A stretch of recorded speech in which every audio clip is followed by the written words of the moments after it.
Hello guys, अगर आपने मेरे चैनल को अभी तक सब्सक्राइब नहीं करा है तो चैनल को सब्सक्राइब कर दीजिए और अगर आपको ये वीडियो अच्छा लगे तो इस वीडियो को लाइक और शेयर कर दीजिएगा। तो चलिए वीडियो को स्टार्ट करते हैं। अब हम स्टार्ट कर रहे हैं क्वेश्चन नंबर 4। अगर गोल्गी अपैरेटस सेल में नहीं होगा तो क्या होगा। इसका मतलब कि हमें बताना है कि गोल्गी अपैरेटस करता क्या है। तो हम आंसर देख लेते हैं। पहला पॉइंट है, जो गोल्गी अपैरेटस है वो उसके जो मेम्ब्रेन्स होते हैं वो ईआर मेम्ब्रेन से कनेक्टेड रहते हैं और जो गोल्गी अपैरेटस है वो सिंपल मॉलिक्यूल्स को पकड़ता है और उन्हें ज्वाइन करके कॉम्प्लेक्स मॉलिक्यूल्स में कन्वर्ट कर देता है। फिर ये कॉम्प्लेक्स मॉलिक्यूल्स स्मॉल वेसिकल्स में पैक होते हैं और इन्हें ज़रूरत के हिसाब से या तो सेल के अंदर स्टोर किया जाता है या तो बाहर भेज दिया जाता है अगर सेल के बाहर कोई रिक्वायरमेंट है। इसलिए अगर गोल्गी अपैरेटस एब्सेंट होगा सेल में तो ये सारे प्रोसेस जैसे कि storage, modification, packaging of products possible नहीं होगा। सेकेंड पॉइंट देख लेते हैं। सिंपल शुगर्स को कॉम्प्लेक्स शुगर्स में कन्वर्ट नहीं कर पाएंगे क्योंकि गोल्गी बॉडीज में जो एंजाइम्स होते हैं वो सिंपल शुगर को कॉम्प्लेक्स शुगर में कन्वर्ट करते हैं। नेक्स्ट पॉइंट देख लेते हैं। नेक्स्ट पॉइंट है, गोल्गी अपैरेटस में जो एंजाइम्स होते हैं उनकी वजह से लाइसोसोम्स फॉर्म होते हैं। तो अगर गोल्गी बॉडी नहीं होगी तो लाइसोसोम्स भी नहीं बन पाएंगे। हम स्टार्ट कर रहे हैं क्वेश्चन नंबर 5।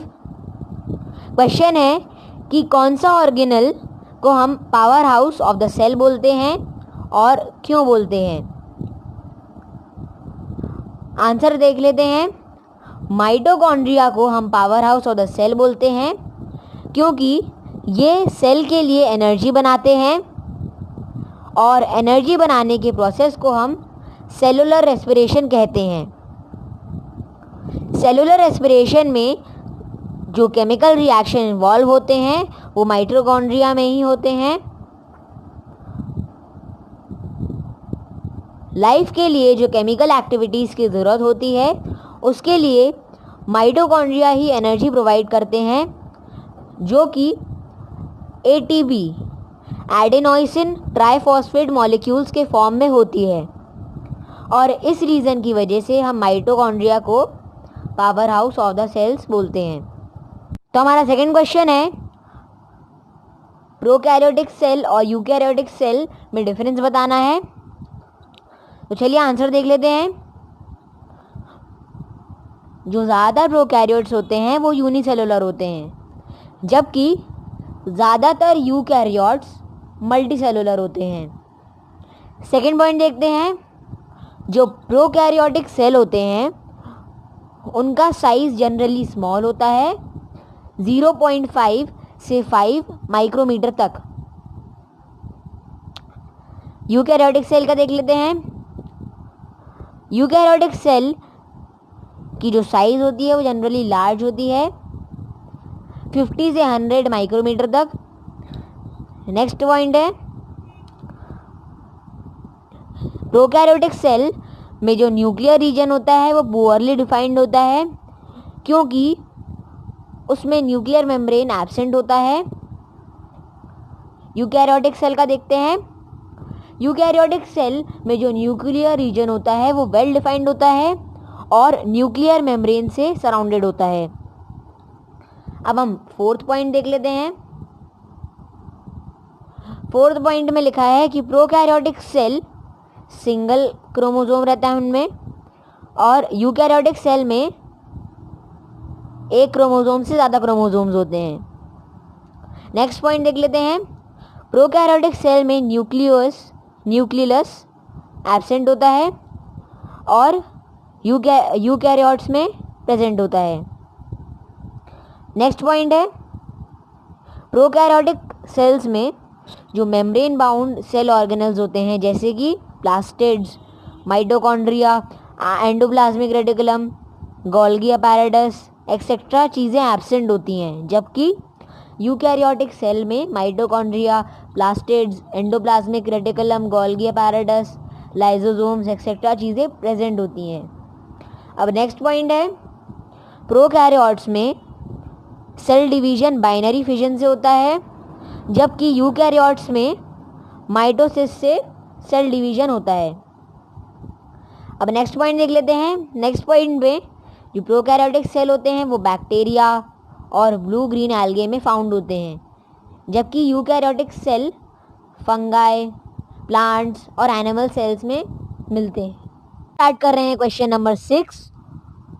क्वेश्चन है कि जो लिपिड्स और प्रोटीन्स होते हैं वो किधर बनते हैं। तो हम आंसर स्टार्ट करते हैं। जो लिपिड्स और प्रोटीन्स होते हैं वो एंडोप्लाज्मिक रेटिकुलम में बनते हैं। पहले लिपिड्स देख लेते हैं कहाँ बनते हैं।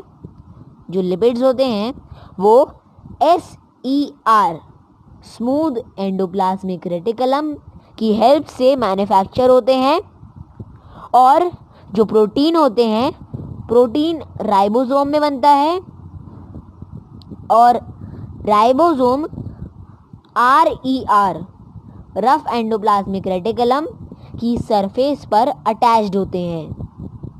हम स्टार्ट कर रहे हैं क्वेश्चन नंबर 7।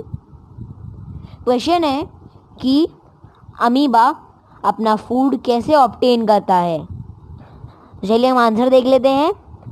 अमीबा अपना फूड एंडोसाइटोसिस प्रोसेस से ऑब्टेन करता है।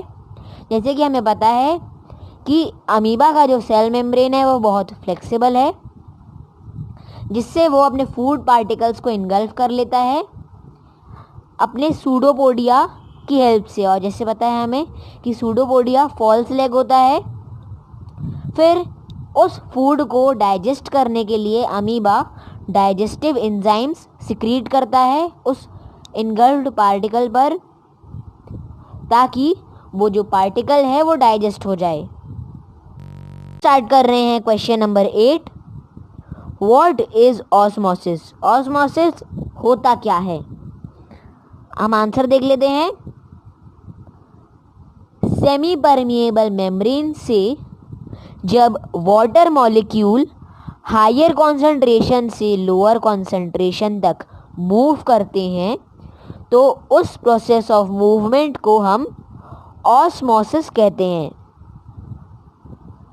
अब हम स्टार्ट कर रहे हैं क्वेश्चन नंबर 9। इस क्वेश्चन में हमें एक एक्टिविटी दी है, ऑस्मोसिस एक्टिविटी करनी है। इसमें हमें 4 पील्ड पोटैटो लेने हैं और उन्हें हाफ कर लेना है। उसमें से एक पोटैटो बॉइल्ड पोटैटो होगा। फिर हमें एक स्पून की मदद से सारे पोटैटो में एक होल कर देना है, जिससे एक कैविटी हो जाएगी उसमें। फिर हमें सारे पोटैटो को, मतलब हर एक पोटैटो को अलग अलग ट्रफ में भर देना है, जिसमें वाटर रहेगा, पानी रहेगा। फिर हम देखते हैं कि हमें एक्टिविटी में करना क्या है।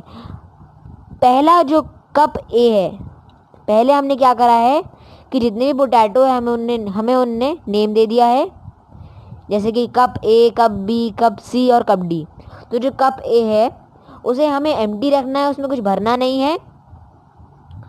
जो कप बी है उसमें हमने जो कैविटी करी थी उसमें हमें 1 टेबलस्पून शुगर भर देनी है। कप सी में हमने जो होल करा था उसमें हमें 1 टेबलस्पून सॉल्ट डाल देना है। और जो कप डी है, जो कि एक बॉइल्ड पोटैटो है, उसमें हमें बॉइल्ड पोटैटो रख देना है। और बॉइल्ड पोटैटो में हमने जो कैविटी करी है उसमें हमें 1 टेबलस्पून शुगर भर देना है।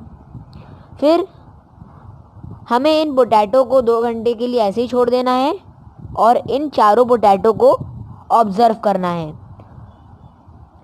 और इन 3 क्वेश्चंस को आंसर करना है। पहला है कि कप बी और कप सी में पानी क्यों भर गया था, जो खाली स्पेस थी उसमें पानी क्यों भर गया था। सेकंड क्वेश्चन है पोटैटो ए की क्यों ज़रूरत है इस एक्सपेरिमेंट में। थर्ड क्वेश्चन है पानी क्यों नहीं भरा कप ए और कप डी में, जैसे कि कप बी और कप सी में भर गया था। अब हम आंसर देख लेते हैं। पहले वाले का है जो बी और सी थे उनके जो खाली पोर्शंस थे उनमें पानी इसलिए भर गया क्योंकि जो अंदर का पानी का कंसंट्रेशन था वो कम था और बाहर का पानी का कंसंट्रेशन ज़्यादा था, इसलिए इंडोस्मोसिस हुआ और इसकी वजह से बाहर का जो पानी था वो अंदर में जो खाली स्पेस थी वहाँ जाके भर गया था, इसलिए बी और सी में पानी भर गया था। और सेकंड वाले में है कि हमने पोटैटो ए को इस एक्सपेरिमेंट में क्यों रखा है। हमने पोटैटो ए को इस एक्सपेरिमेंट में इसलिए रखा है क्योंकि जो पोटैटो ए में जो कैविटी थी उसमें पानी नहीं भरा है। ये पहला रीज़न है, पानी नहीं भरा है क्योंकि कैविटी के अंदर कॉन्सेंट्रेशन पानी का उतना ही है जितना बाहर कॉन्सेंट्रेशन है पानी का। इसका मतलब कि दोनों जगह अंदर भी और बाहर भी पानी का कॉन्सेंट्रेशन बराबर है, इसीलिए पोटैटो ए के अंदर जो खाली जगह थी वहाँ पे पानी नहीं भरा है। और दूसरा रीज़न है कि जो पोटैटो बी सी डी हैं उनको कंपेयर करने में हमें ज़्यादा दिक्कत नहीं होगी, इसलिए हमने पोटैटो ए को रखा है। थर्ड वाला है, थर्ड वाले में हमें बताना है कि जो पानी है वो खाली जगह में क्यों नहीं गैदर हो पाया ए और डी में। जैसे कि हमने ए वाला देखा, ए वाले में अंदर का कॉन्सेंट्रेशन भी उतना ही था पानी का और बाहर में कॉन्सेंट्रेशन उतना ही था, तो उसकी वजह से ऑस्मोसिस नहीं हो पाया। कप डी में ऑस्मोसिस इसलिए नहीं हो पाया क्योंकि पोटैटो बॉइल्ड था और बॉइल्ड पोटैटो होने की वजह से सेमी परमिएबल मेम्ब्रेन के जो सेल्स हैं वो मर गए थे, इसलिए ऑस्मोसिस प्रोसेस नहीं हो पाया।